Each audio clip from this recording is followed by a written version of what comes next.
झमझमाती बारिश हो या तप तपाती धूप, बिना मौसम की परवाह के, बिना चरण पादुकाओं के, भगवा वस्त्र धारण करके, भारी कांवड़ कंधों पर उठा के मीलों पैदल चलते हैं।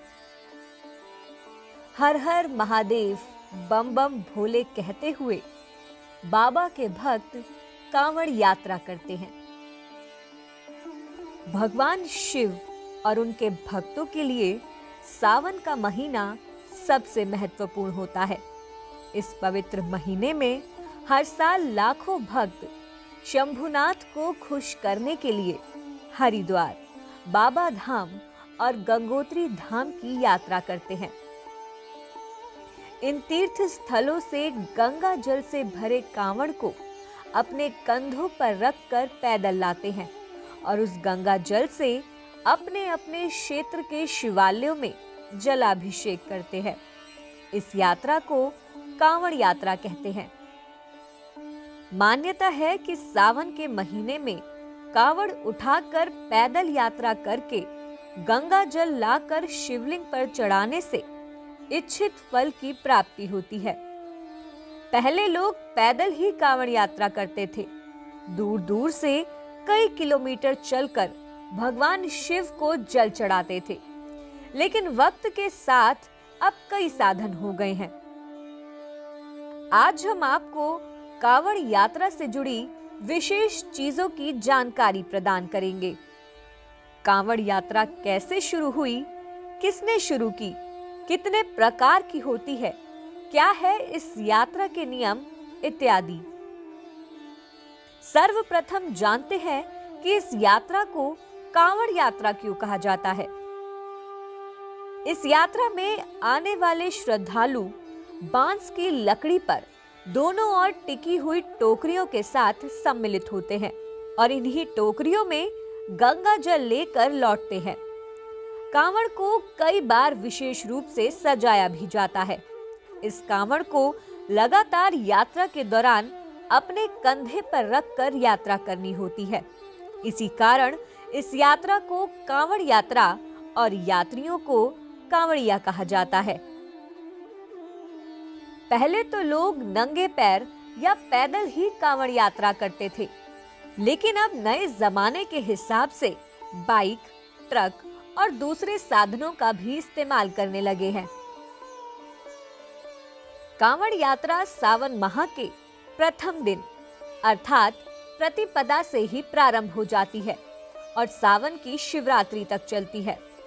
बता दें कि कांवड़िये अपने स्थानीय दूरी के हिसाब से अपनी यात्रा शुरू करते हैं, क्योंकि कांवड़ियों को यात्रा पैदल ही करनी होती है। इसीलिए वे निर्धारित समय पर पहुंचने और लौटने का समय खुद ही तय करते हैं। कांवड़ यात्रा कई प्रकार की होती है, आइए जानते हैं।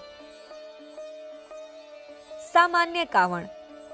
सामान्य कांवड़ यात्रा के दौरान कांवड़िये जहां चाहे रुककर आराम कर सकते हैं। आराम करने के लिए कई जगह पंडाल लगे होते हैं, जहां वह विश्राम करके फिर से यात्रा को शुरू करते हैं। डाक कांवड़। डाक कांवड़ यात्रा में कांवड़ियों को शुरुआत से भगवान शिव के जलाभिषेक तक बिना रुके लगातार चलते रहना होता है। उनके लिए मंदिरों में विशेष तरह के इंतजाम भी किए जाते हैं। जब वो आते हैं, हर कोई उनके लिए रास्ता बनाता है ताकि शिवलिंग तक बिना रुके वह चलते रहे। खड़ी कांवड़। कुछ भक्त खड़ी कांवड़ लेकर चलते हैं। इस दौरान उनकी मदद के लिए कोई ना कोई सहयोगी उनके साथ चलता है। जब वे आराम करते हैं तो सहयोगी अपने कंधे पर उनकी कांवड़ लेकर कांवड़ को चलने के अंदाज में हिलाते रहते हैं। दांडी कांवड़। दांडी कांवड़ में भक्त नदी तट से शिव धाम तक की यात्रा दंड देते हुए पूरी करते हैं। कांवड़ पथ की दूरी को अपने शरीर की लंबाई से लेटकर नापते हुए यात्रा पूरी करते हैं।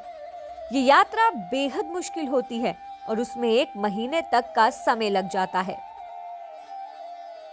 इसके अलावा आजकल झांकियों वाली कांवड़ यात्रा भी निकाली जाती है, जिसमें ट्रक को विशेष रूप से सजाया जाता है। कांवड़ियां उसमें सवार होते हैं और नाचते गाते हुए गंगा जल लेने पहुंचते हैं। कांवड़ यात्रा ले जाने के कई नियम होते हैं, जिनको पूरा करने का हर कांवड़िया संकल्प करता है। यात्रा के दौरान किसी भी प्रकार का नशा, मदिरा, मांस और तामसिक भोजन वर्जित माना गया है। कांवड़ को बिना स्नान किए हाथ नहीं लगा सकते, चमड़े का स्पर्श नहीं करना, चारपाई का उपयोग नहीं करना, वृक्ष के नीचे भी कांवड़ नहीं रखना, कांवड़ को अपने सिर के ऊपर से लेकर जाना भी वर्जित माना गया है। शास्त्रों में बताया गया है कि सावन में शिव भक्त सच्ची श्रद्धा के साथ कांधे पर कांवड़ रखकर बम भोले का नारा लगाते हुए पैदल यात्रा करते हैं। उसे हर कदम के साथ एक अश्वमेघ यज्ञ करने जितना फल प्राप्त होता है। उसके सभी पापों का अंत हो जाता है। वह जन्म मरण के बंधन से मुक्त हो जाता है। मृत्यु के बाद उसे शिवलोक की प्राप्ति होती है। कांवड़ के इतिहास की बात करें तो इस यात्रा से कई कथा जुड़ी हुई हैं। पौराणिक ग्रंथों के अनुसार भगवान परशुराम भगवान शिव के परम भक्त थे। मान्यता है कि वह ही सबसे पहले कांवड़ लेकर बागपत जिले के पास पुरा महादेव गए थे। उन्होंने गढ़मुक्तेश्वर से गंगा का जल लेकर भोलेनाथ का जलाभिषेक किया था।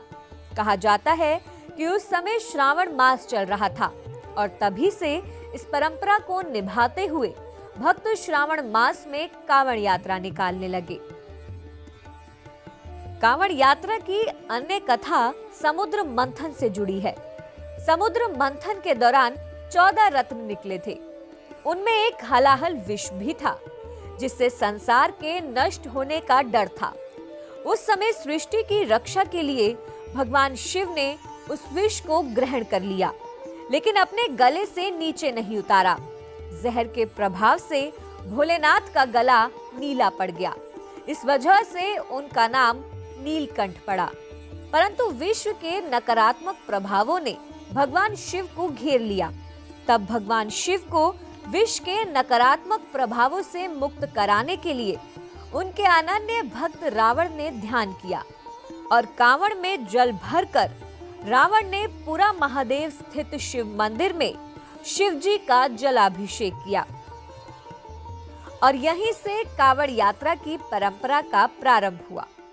आप हमारे संत वाणी चैनल को सब्सक्राइब करें, वीडियो को लाइक करें, शेयर करें और हाँ, बेल आइकन पर क्लिक करना बिल्कुल ना भूलें, ताकि हमारी किसी भी वीडियो की सूचना सबसे पहले आपको मिले।